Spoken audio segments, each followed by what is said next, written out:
여러분 반갑습니다. 이번 영상은 사교육비는 전 세계 1위인데 학력 미달은 늘어나고 있다고 합니다. 아니 이게 무슨 말이에요? 오히려 학력 미달이 줄어들어야 되잖아요. 우리나라 사교육비가 계속적으로 늘어나잖아요. 지금 사교육비가 늘어나는데 이상해요. 자, 관련된 기사 보시죠. 코로나로 학력 저하가 심각하다고 합니다.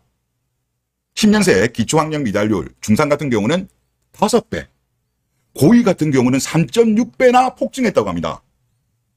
근거를 코로나라고 했는데 코로나가 영향을 미치긴 했지만은 그 전에도 이미 학업 성취도는 미달 비율이 늘어나고 있었습니다.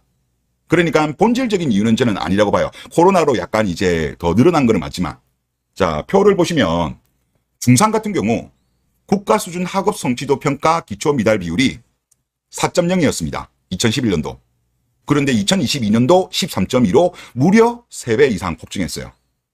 그 다음에 국어 같은 경우는 1.4에서 11.3으로 이거는 거의 10배가 올랐네요. 그리고 그 다음에 이제 영어 같은 경우는 1.3에서 8.8. 야, 이것도 엄청나게 늘었네요.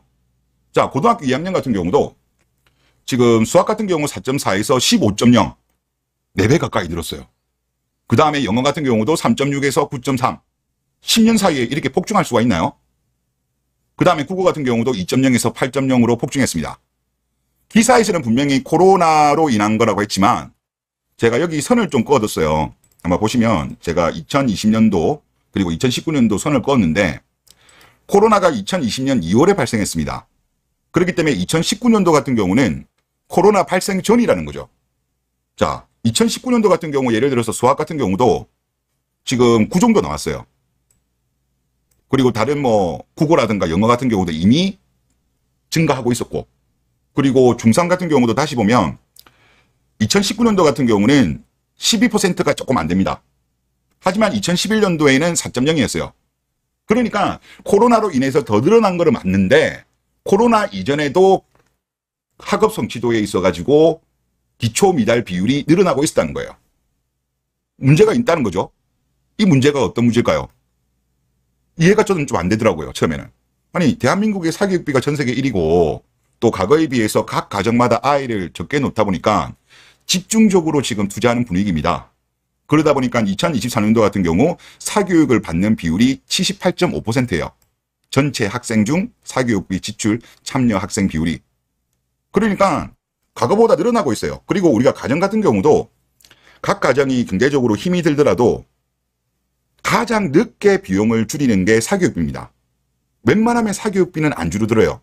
그러다 보니까 코로나가 끝난 이후에도 2023년 같은 경우는 코로나가 아니었음에도 불구하고 사교육비는 최고치를 갱신하면서 역대 최고, 전 세계 1위를 기록하고 있는 거예요.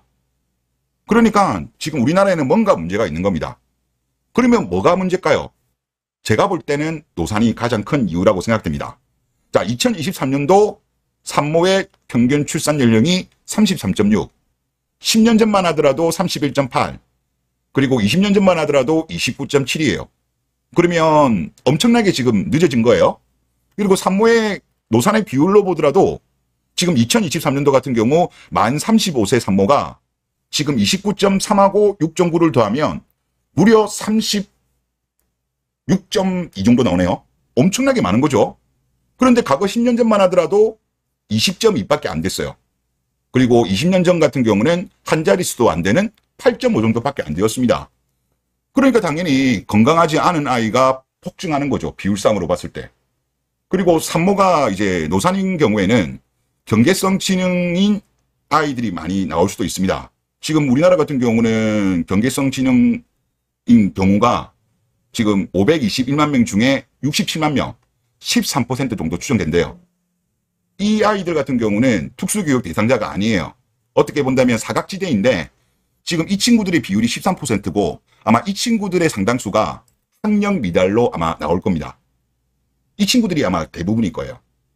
그러니까 노산이란 문제가 이거 단순한 문제가 아니라니까요.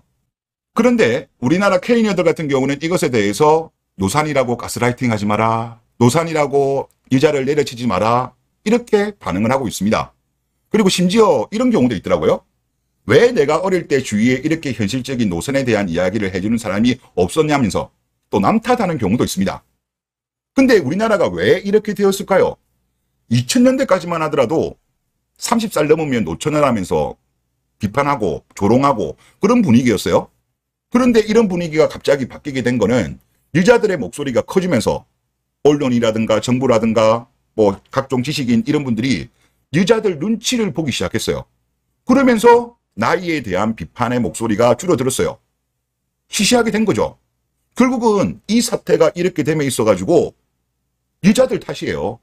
그러니까 이거를 왜 이런 이야기를 해주지 않았냐면서 사회 탓, 남 탓하지 마시고 이거는 이제 업보를 치르는 거라고 보시면 될 것 같고, 하여튼 대한민국 남자분들도 한국 여자를 만약에 만난다면 하여튼 이런 나이도 꼭 고려를 하시면서 만나셔야 될 것 같다, 그런 이야기를 하고 싶고, 여자분들 같은 경우도 이거를 무조건 뭐 가스라이팅이다 내려치기다 이렇게 볼 문제가 아니라니까요. 건강하지 않은 아이가 나오게 될 경우 그로 인해서 고생하는 거는 물론 부모님도 고생하지만 아이도 고생하는 거예요. 우리나라에서 어쩔 수 없잖아요. 우리나라는 그래도 뭐 자원이 많은 나라도 아니고 결국은 인적 자원으로 돌아가는 구조인데, 학력 미달인 아이라고 한다면 나중에 사회에 적응하기가 쉽지 않은 구조예요. 그래서 이런 건 여자들도 단순하게 볼 문제는 아니다, 그런 이야기를 하고 싶습니다. 네, 이번 영상 여기서 마치겠습니다. 감사합니다.